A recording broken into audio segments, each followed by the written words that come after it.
Welcome to my channel. Today I'm just going to be looking at this J10 Qashqai's rear light. As you can see, it's got a lot of water inside it, so I'm going to try and remove that. Now you can buy one of these units for about maybe £30–40, etc.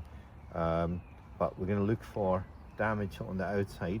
It looks all intact, but when you look closer here, you can see it's got a crack running across it. And I'm assuming that the water is coming in from there. Now you can't really see it just now, so the first thing I'm going to do is take it out. Now this will be the usual 10mm bolts here, as you see there's two of them, so we're just going to use this 10mm ratchet to remove them out. And they're quite easy, they come out very easily. Okay, there's two of them there, and hopefully those will just slide out. First time I'm taking these out, and I had this car for over 14 years. It's not needed a bulb change, surprisingly, in that time, 14 years. So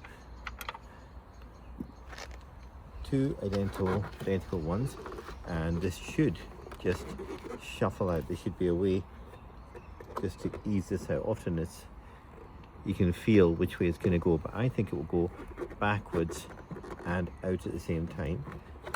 You can feel it's got a bit of retention, so I'm wondering if there's a second screw somewhere. I'm going to look for it, but I can't see one, so I'm going to assume it's just the two.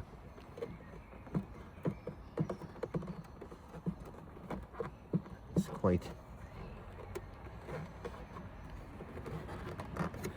Again, I'm still not getting that good grip. I can feel it coming loose. Like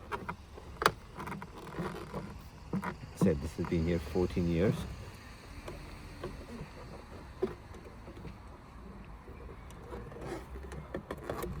Video. In order to disconnect this this unit to look at it, we have to remove it from this section. Now the obvious one is to press that clip there and disconnect it. However, that is rock solid, so the way to do it is to look at these two sections here, and these tabs will just easily pull away. It lifts out. However, this board is still attached, so you still can't separate it, and that board sits in there under this, and that is a T10 torque screw which is removed, and then that will allow the whole thing to separate.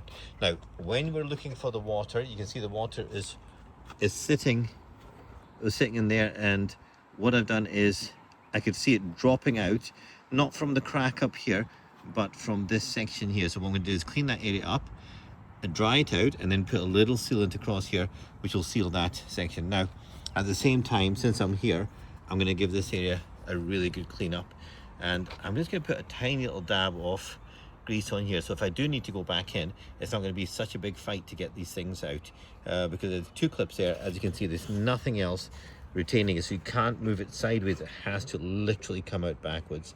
Okay, so that's what I'm going to do, and this cracks is pretty small. This unit is about £30 second hand, but you're buying other people's problems as well, possibly at the same time, because they are old, but they are going to be much better, I would imagine, than any cheap Chinese replacement. So quick repair on that, and we'll get it back in the unit. So that's the unit dried out. You just use one of these heat guns just to blow the air in through there, and it's completely dried out. There's a lot of fungus growing into this area here, so what I've used is a fine brush, paintbrush, to just run through it and just knock away all the stuff, and then dried it. Now we have got the tiny little crack here which I could repair, but I decided that's not where the water is coming in from. The place where I'm thinking the water is coming from is actually the top, surprisingly. So what I'm going to do is I'm going to run a bit of this black silicone across it, and it shouldn't, if I was to go around the full length, then we'd lose this transparent area here. So I'm going to assume that the actual leak is coming from here, and that's where I'm going to be sealing.